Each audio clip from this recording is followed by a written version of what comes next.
주시는 하나님의 말씀을 함께 읽고 묵상하도록 하겠습니다. 하나님 주신 말씀은 요한복음 6장 1절에서 15절 말씀입니다. 요한복음 6장 1절에서 15절입니다.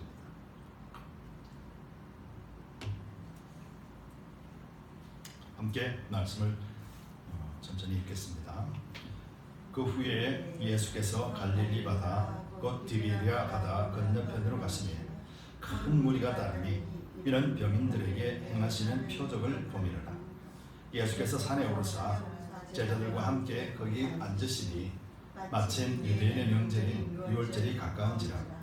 예수께서 눈을 들어 큰 무리가 자기에게로 오는 것을 보시고 빌립에게 이르시되 우리가 어디서 떡을 사서 이 사람들로 먹게 하겠느냐 하시니, 이렇게 말씀하시면 친히 어떻게 하실 것을 아시고 빌립을 시험코자 하시니라.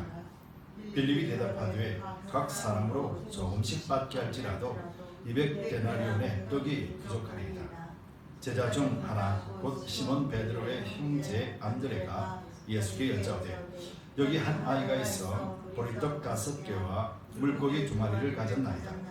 그러나 그것이 이 많은 사람에게 얼마나 되게 샀나이까? 예수께서 가라사대 이 사람들로 앉게 하라 하신대 그곳에 잔디가 많은지라 사람들이 앉으니 수요가 5,000쯤 되더라. 예수께서 떡을 가져 축사하신 후에 앉은 자들에게 나누어 주시고 고기도 그렇게 저희의 원대로 주시다.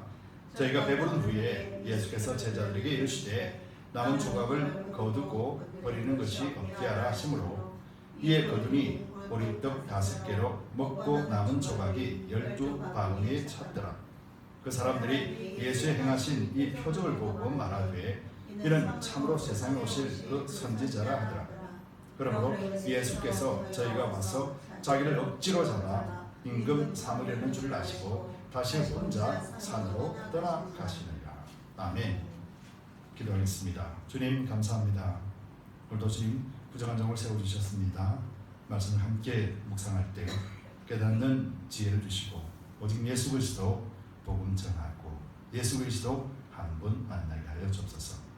부정한 정을 십자가 뒤에 온전하게 감추어 주시옵기를 간절히 바라며 예수 그리스도를 받들어 감사하며 기도드리옵나이다. 아멘. 우리 함께 성경을 드시고 또 힘차게 선포하겠습니다. 하나님의 말씀은 내 발의 등이요 내 길의 빛입니다. 내가 말씀을 지키면 하나님께서 나를 지키십니다. 아멘. 하나님이 늘 우리와 함께 하십니다. 그리고 또 우리의 믿음의 근거는 언제나 말씀입니다. 한 주간 승리하셨습니까? 네. 날마다 하나님이 우리와 함께 하심을 삶 속에서 경험하고 뿐만 아니라 여러분들 삶과 또 가정과 모든 생각 위에 하나님의 역사가 넘쳐나기를 예수 그리스도의 이름으로 축복합니다. 오늘은 우리가 잘 아는 말씀입니다. 오병이어의 기적. 하나님께서 오병이어의 기적, 예수 그리스도를 통하여서 이루신 오병이어의 기적을 이루신 장면, 네 번째 표적에 대하여서 함께 말씀을 나누기로 해요. 6월절 그러면은 사람들이 참 많이 모입니다. 6월절, 특별히 유대인들에게 6월절은 큰 명절이고 절기이기 때문에 6월절에 예루살렘에 사람들이 굉장히 많이 몰립니다. 그래서 예수님의 사역들을 성경에서 기록한 걸 잘 보면은 주로 절기 때 사람들이 많이 모였을 때 그때 기적과 이적들을 많이 행하신 것을 볼 수가 있습니다. 이것은 하나님께서 예수 그리스도에 두시는 그 뜻을 사람들에게, 많은 사람들에게 공표하고 또 하나님을 보게 하시려고 하는 참된 의도가 거기에 있기 때문에 그렇습니다. 여러분, 예수님께서 이제 예루살렘에 들어가셨을 때 많은 사람들은 이 기적과 이적을 통하여서 하나님이 선지자 예수 그리스도를 보내주셨다, 그리고 예수님이 우리의 메시아다라고 하면서 호산나 호산나 외쳤습니다. 많은 사람들이 예수님을 반겼습니다. 유대인들과 지도 세력들 외에는 모든 사람들이 예수님이 메시아임을 밝히고 호산나 호산나 이렇게 외쳤습니다. 그러고 난 뒤에 얼마 지나지 않아서 그들은 예수님을 못 박아라 못 박아라 오히려 큰 소리 치면서 예수님을 못 박는데 함께 동참했던 모습들을 바라봅니다. 그러면서 마치 밀물처럼 막 들어왔다가 설물처럼 싹 빠져나가는 그런 모습이 성경에는 기록되어 있습니다. 예수님께서 이 땅에 오신 분명한 목적은 무엇 때문에 오셨습니까? 예수님이 이 땅에 오신 분명한 목적은 하나님의 뜻을 이루기 위해서거든요. 그럼 하나님의 뜻은 무엇입니까?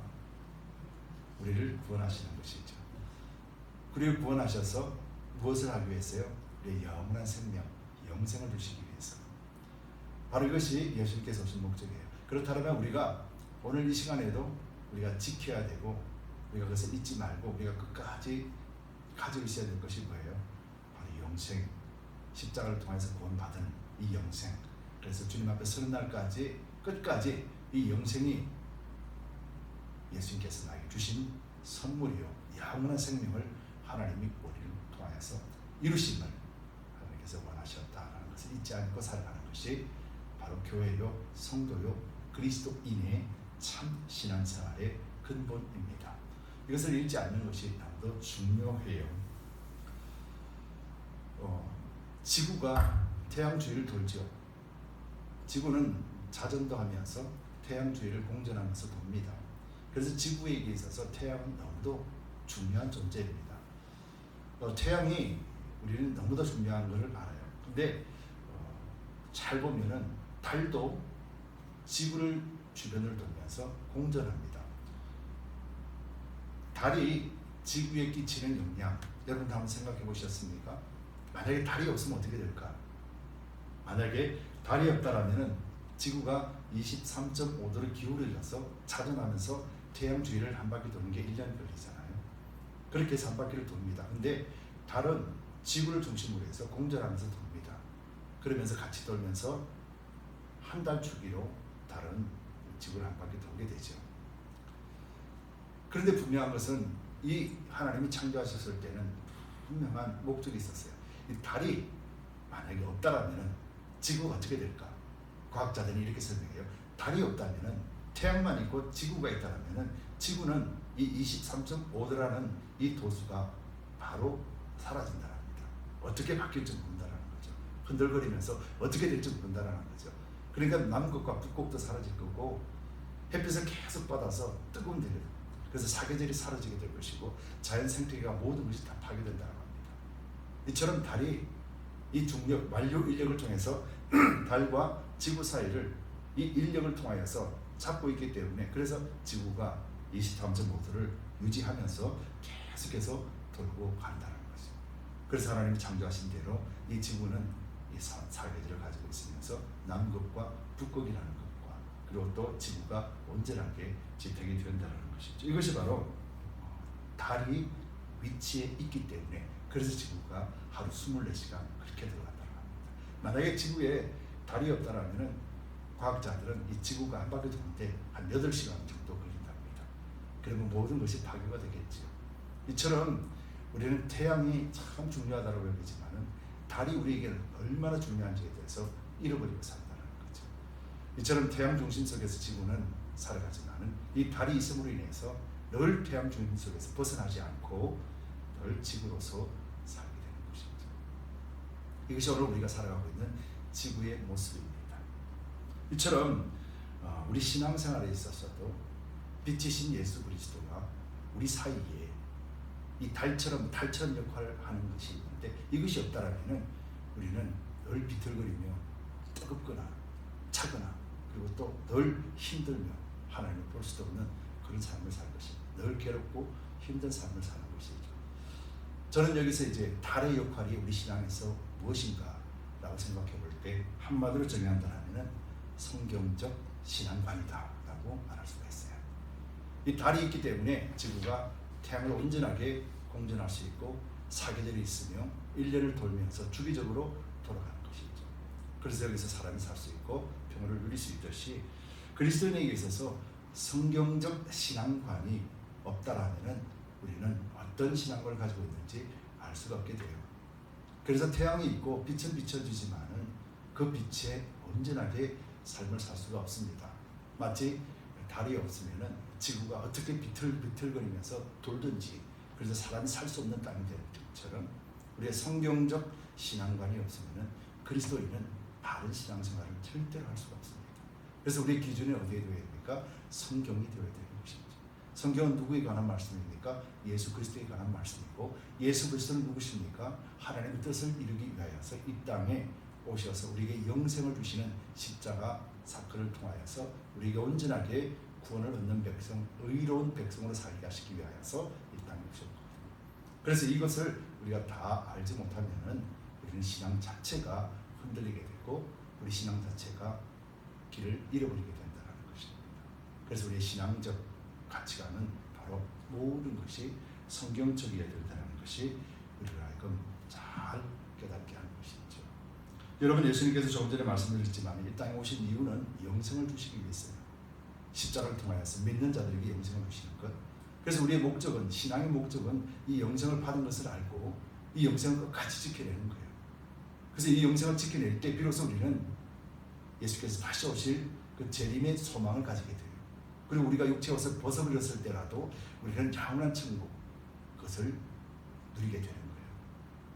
그래서 성경에서 보면은요, 예수 그리스도를 믿는 그 순간, 바로 그 순간, 예수 그리스도를 우리 구주로 영접하는 바로 그 순간 모든 것이 다 이루어졌다라고 성경은 말씀해요.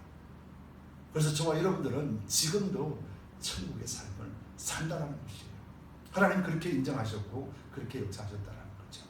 그래서 우리의 삶은 세상과 달라야 된다는 거예요. 세상이 추구하는 것과는 반드시 달라야 된다는 것이죠. 이것이 우리 그리스도인에게 주는 말씀입니다. 만약에 영생에 관한 관점, 즉 달이 있어서 지구가 든든하게 세워져 갖고 우리 성경적 신앙관으로 인해서 우리 신앙이 단독하게 되어지고 영적으로 바라본다면 우리는 더 이상 육체의 일에 대해서 우리는 마음에 빼앗기지 않게 되는 것이에요. 여러분, 우리는 영생을 가진 자죠. 그렇다면 이 관점에서 세상을 돌아보면요, 두 종류밖에 없어요.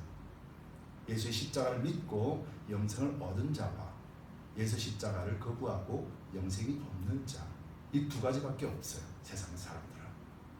그래서 우리가 영적으로 이 모든 일들이 육체의 일이 아니라 영적인 일로 우리가 잘 보고 깨닫게 되면요, 세상이 간편하게 보입니다. 간단하게 보입니다. 예수를 믿고 구원 얻은 자와 예수를 믿지 않고 구원받지 못한 자, 이렇게 보이는 것이죠. 그렇게 될 때 우리는 명확하게 우리가 무엇을 해야 될지, 우리가 어떻게 나아가야 될지에 대한 길이 보이게 되는 것이죠. 교회도 마찬가지예요. 교회 안에도 마찬가지입니다. 두 종류밖에 없다고 말씀드렸잖아요. 기도 대상자와 동력자, 두 가지밖에 없다고 했어요. 물론 예수를 안 믿는 사람들이 있습니다만은 그들은 교회에 속해 있지만은 우리를 힘들게 하고 괴롭게 만드는 가라지 역할밖에 하지 않는다라고 성경은 분명하게 말씀하고 있듯이 믿는 자 속에서도 기도 대상자와 동력하는 자, 바로 이 두 가지밖에 없다는 거죠. 그래서 우리가 두 가지를 명확하게 영적으로 구분할 수 있다면 우리는 신앙생활이 너무 즐겁고 쉬워요. 기도 대상자에게는 우리는 기도하고 그를 이끌어줄 수 있는 그런 길을 제시해주며 함께 동력할 수 있도록 우리의 사랑과 우리의 헌신이 그에게 비춰주면 되는 것이에요. 그리고 함께 동력하는 자들은 우리의 하나님의 소망을 가지고 이 땅에 그리스도의 복음을 전하기 위해서 함께 한 몸이 되어서 일하면 되는 거예요. 이것이 바로 예수 그리스도를 믿는 것이고 예수께서 오셔서 우리에게 명확하게 말씀하신 것이죠. 그래서 우리가 이것을 잘 알 때 비로소 우리는 신앙적, 성경적 신앙관을 갖게 되는 거예요. 그러면 우리는 절대로 흔들리지 않게 됩니다. 오늘은 잘 알고 있는 오병이어입니다. 이제 오병이어 사건을 통해서 예수님은 무엇을 원하실까? 우리는 한번 질문해봐야 되겠죠. 예수님 이 사건을 통해서 우리에게 무엇을 말씀하고 계십니까? 아니, 엄밀히 본다면 사도 요한이 이 사건을 통해서 우리에게 무엇을 말하고 있는가? 왜냐하면 이 오병이어의 사건은 예수의 십자가와 부활 사건이 사복음서에 그대로 기록되어 있습니다. 그런데 이 오병이어의 사건을 상세하게 기록된 것은 바로 요한복음 한 장밖에 없습니다. 또 요한이 빌립에게 예수님께서 물으셨다라고 하는 이 말, 빌립이 대답했던 이 말은 세 복음서에는 기록되지 않고 있는 거예요. 요한이 예수의 하신 말씀을 기억하고 이 요한복음에 예수께서 빌립에게 물었던 내용들을 기록했습니다. 여러분, 성경은 하나님의 감동으로 그랬죠. 요한이 기록했지만은 하나님이 감동을 주셔서 기록한 것이 하나님의 말씀이라고 우리는 믿어요. 그러면 하나님이 왜 요한을 통하여서 이 말을 요한복음에 기록하면서 우리에게 무엇을 원하고 계실까? 우리는 이것에 대해서 궁금하며 이것에 대해서 답을 찾아낼 줄 알아야 되겠죠. 예수님이 왜 이렇게 말씀하셨을까? 그래서 오병이의 기적을 통해서 우리는 예수님이 무엇을 우리에게 대답하기로 원하는가, 우리는 이것을 살펴볼 줄 아는 지혜가 있기를 예수님의 이름으로 축복드립니다. 그래서 오늘 본문의 제목은 주님이 원하시는 대답입니다. 여러분, 주님이 원하시는 대답, 이 빌립을 통해서 우리는 본문 속에서 우리는 압니다. 주님이 원하시는 대답에 대해서 오늘 본문을 살펴보면서 이 대답이 무엇인지를 한번 보도록 할게요. 오늘 본문에 보면은 예수님께서 이제 디베라 바다 건너편으로 가시서 큰 무리들이 따르다 이렇게 기록하고 있어요. 사실은 예수님께서 사역을 하시면서 이제 쉼을 얻기 위하여서 이제 가고 있는 중이었습니다. 그런데 가다 보니까 사람들이 막 따라와요. 큰 무리가 따르는데 이는 병인들에게 행하시는 표적을 봄이라 라고 말합니다. 따라가면서 예수님에게 병자들을 고쳐달라고 외치는 자의 소리를 예수님은 외면하지 않으십니다. 사람들 무리 속에서 그 고쳐주시는 일들이 있었다는 것이죠. 그럴 때 사람들이 예수님을 더 많이 따라갑니다. 그렇지 않겠습니까? 어떤 사람이 병자를 고치는 일이 있다면 전혀 모르는 사람도 그 소리만 들은다는 그것을 보기 위해서 몰려들 수밖에 없죠. 그때 예수께서는 산에 올라가십니다. 산에 오르고 제자들과 함께 올라가셨는데 거기 앉으셨어요. 근데 그때가 뭐냐면은 유대인의 명절인 유월절이 가깝다라고 했습니다. 즉 유대인들이 이제 예루살렘으로 또 유대인들이 온 지역에서 모이기 시작하는 때를 말하는 것이겠죠. 그러면서 유대인들이 이 유월절에 가까운 모든 시국의 포커스가 이제 하나님을 향해 있다라는 것을 말해주고 있는 것이겠죠. 그래서 예수께서 눈을 들어서 큰 무리가 자기에게 오는 것을 보시고 빌립에게 이르시되 우리가 어디서 떡을 사실 사람들을 먹게 하겠느냐 하시니, 이렇게 말씀하시면 친히 어떻게 하실 것을 아시고 빌립을 시험코자 하심이라. 빌립이 대답하되 각 사람으로 조금씩 받게 할지라도 200데나리온 떡이 부족하리다 라고 이렇게 이야기를 하죠. 여러분, 이 질문을 한번 잘 보세요. 예수님께서 이제 치료해 주시고 산에 올라서 12 제자들과 함께 올라가십니다. 아마 예수님께서는 제자들에게 말씀을 가르치러 올라가셨을 거예요. 근데 사람들이 따라옵니다. 왜 따라왔을까요? 병자들 고치고 하니까. 그래서 그들도 예수님을 따라옵니다. 그들은 예수님께서 표적을 얘기하십니까? 그 표적을 보고 따라왔다라고 성경 말씀합니다. 궁금했어요. 관심을 갖게 됩니다. 그래서 올라왔어요. 근데 올라왔는데 보니까 사람들이 한 5,000명, 즉 남자들의 수만 5,000명이에요. 이게 남녀를 따진다라면 더 많은 수가 되겠죠. 근데 그 사람들이 따라오고 보니까 예수께서는 가만히 생각해 보니까 이제 곧 식사할 때가 된 거예요. 근데 그 사람들을 먹일 것이 없다라는 것을 예수님은 잘 아시죠. 그래서 예수님께서 빌립에게 이렇게 묻습니다. 우리가 어디서 떡을 사서 이 사람들로 먹게 하겠느냐? 여러분, 질문을 잘 보세요. 예수님께서 어디서 떡을 사서 라고 이렇게 이야기를 했습니다.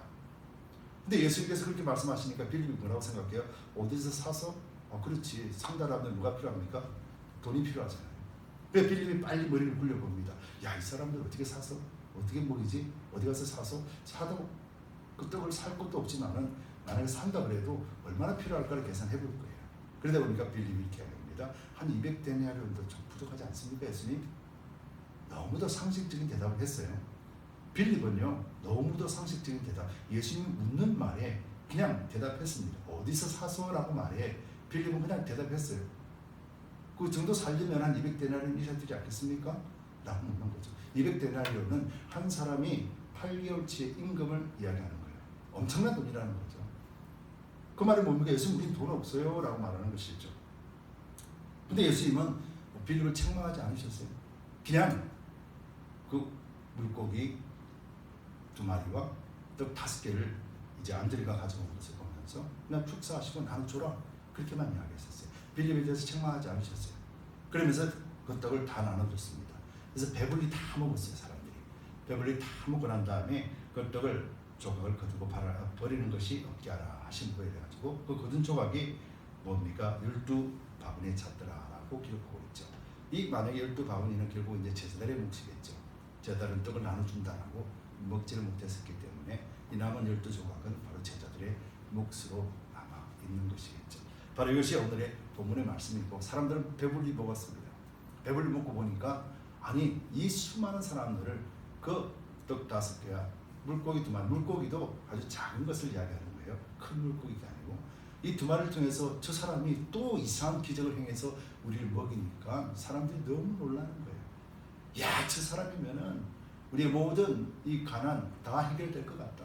저 사람이 우리 왕으로만 삼는다라면 우리는 세상에서 제일 부자로 살 것 같다. 저 사람이 왕으로 있으면은 여기 병든 자 전부 다 낫겠다. 야, 저 사람 우리 왕으로 삼아야 되겠다. 예수님께서는 그들 마음을 아시고 그리고 예수님 급하게 그 자리를 피해 가십니다. 이것이 오늘 본문의 내용이에요. 예수님께서 이 본문 속에서 무엇을 원하시고 계시는지 오늘 본문에 두 가지를 한번 살펴보기로 해요. 첫 번째는 이 주님이 원하시는 대답, 이것에 대해서 한번 살펴보는데, 조금 전에 말씀드렸잖아요. 빌립에게 어디서 떡을 사서? 라고 물었습니다. 어디서 떡을 살까? 라고 물었어요.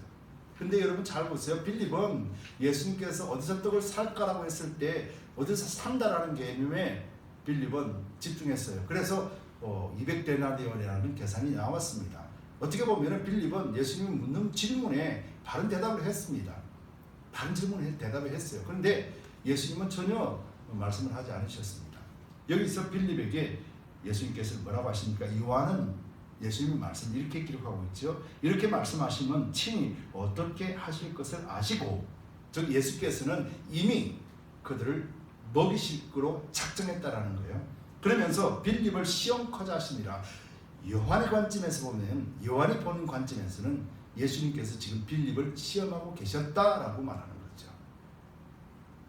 즉 이 말은 어떤 말입니까? 예수님께서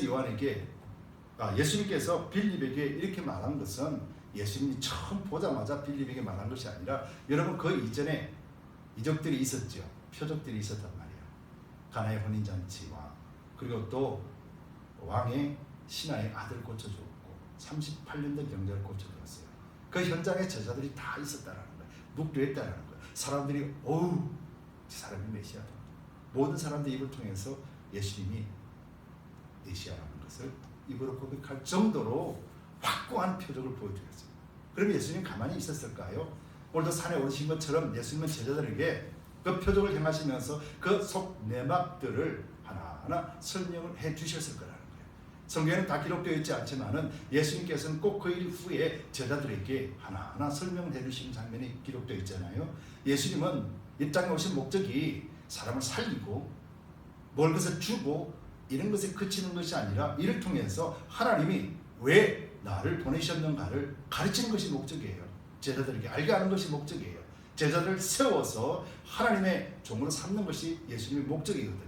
그렇기 때문에 기적과 이적을 행하시고 난 다음에는 반드시 예수님은 그들에게 왜 그렇게 행하셨는지를 가르쳐 주셨습니다. 빌립에게 이제 묻는 거예요. 빌립아, 저 많은 사람들을 먹이려면 어디서 사야 되겠니? 예수님께서 원하는 대답이 무엇일까요? 빌립이 표적과 예수님의 가르침을 받았기 때문에 이제는 예수님은 메시아 아니십니까? 예수님이 원하시면은 저 사람들을 먹이고 입히고 재우는 것까지도 예수님은 명의하실 수 있는 분 아니십니까? 저는 예수님이 원하시는 일은 다 이루실 줄 믿습니다. 바로 이것이 하나님이 예수님을 이 땅에 보내신 것 아니겠습니까? 저는 이것 믿습니다. 그렇기 때문에 예수님 원대로 하옵소서, 이렇게 고백을 해야 되는 것이죠. 예수께서 원하셨던 대답이 이것이었다는 거예요. 그런데 빌립이 뭐라고 했습니까? 가만히 생각해 보니까 저 많은 사람들을 어디서 산다? 살 것도 마땅치 않지만은 만약에 살 것 같으면은 200데나리온, 한 사람의 월급 8개월치 월급을 모아야만이 이 사람들을 모을 수 있는데 우리가 어떻게 하죠? 예수님이라고 대답했다는 것이죠.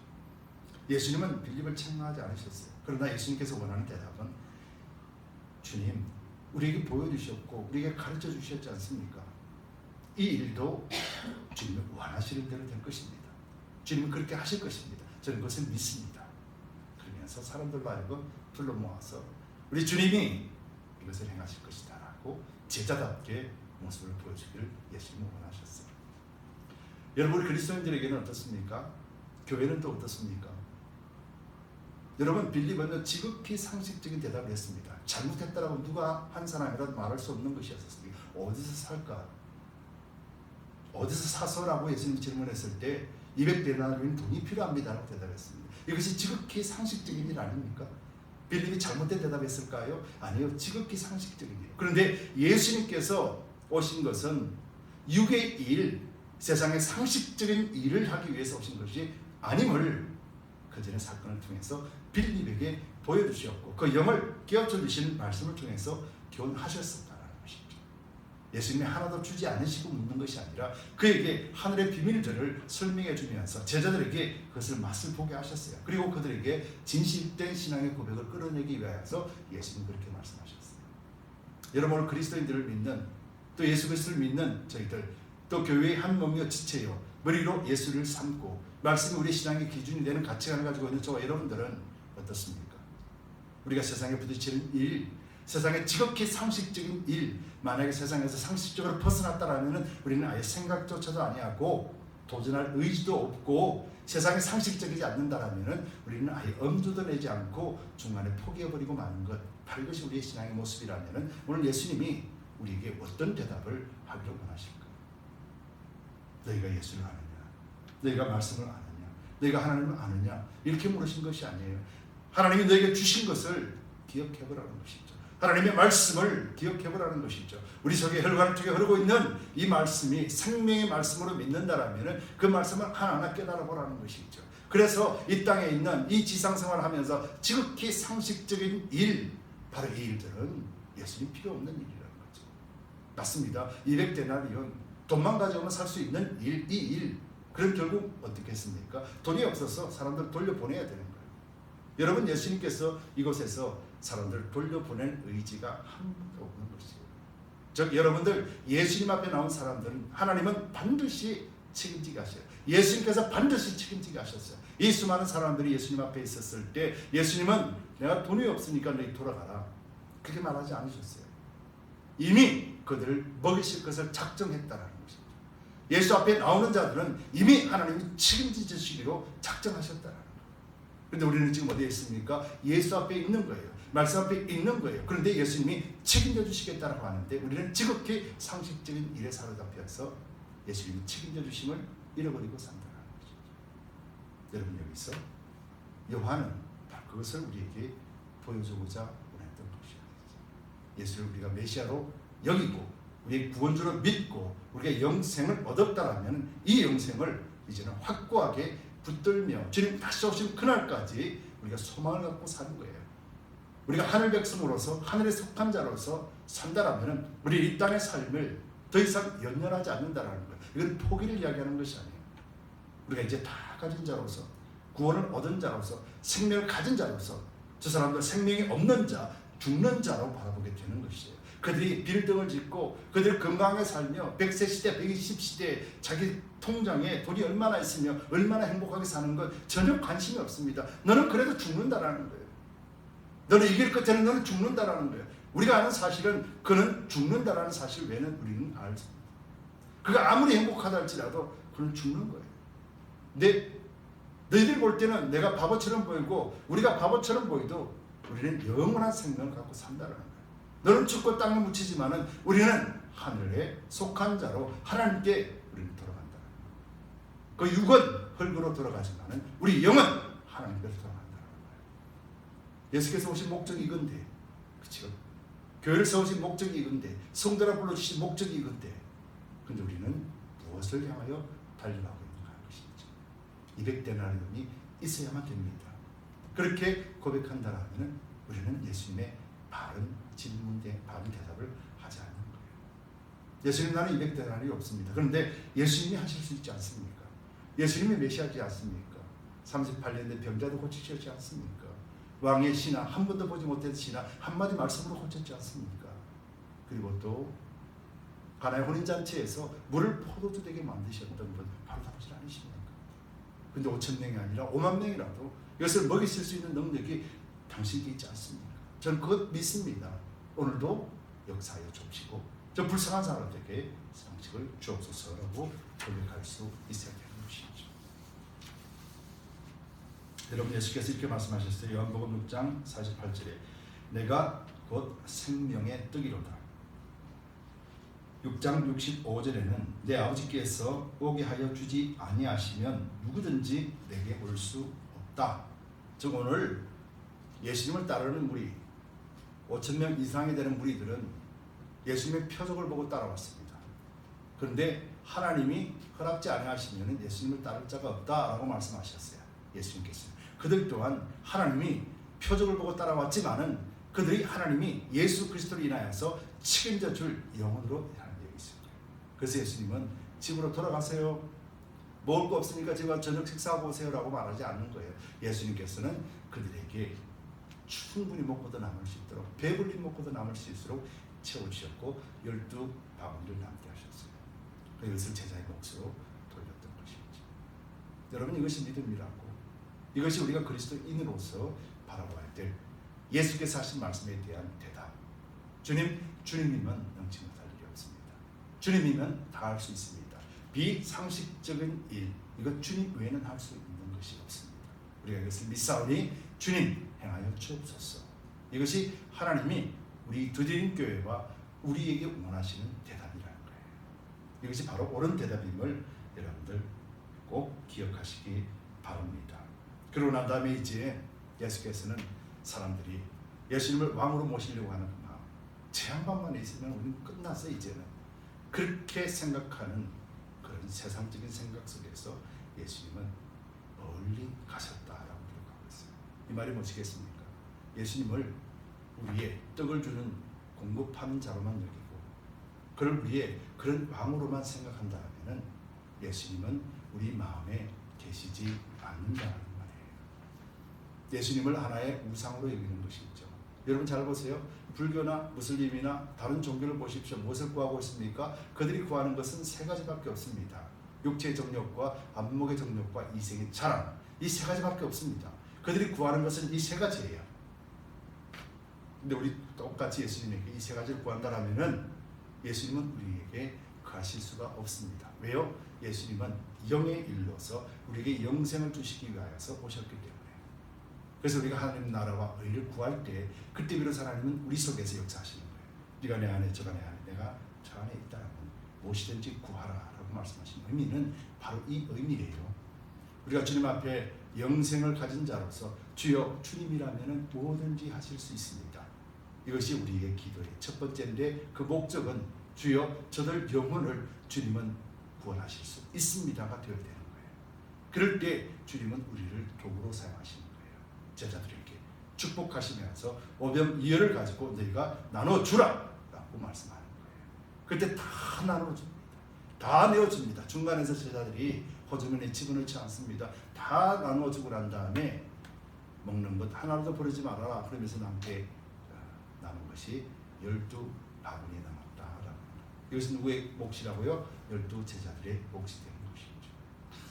다 나눠줘도 그들보다 더 많이 갖게 하시는 것이 바로 예수님의 능력이고 하나님의 영적인 원리인 것이에요.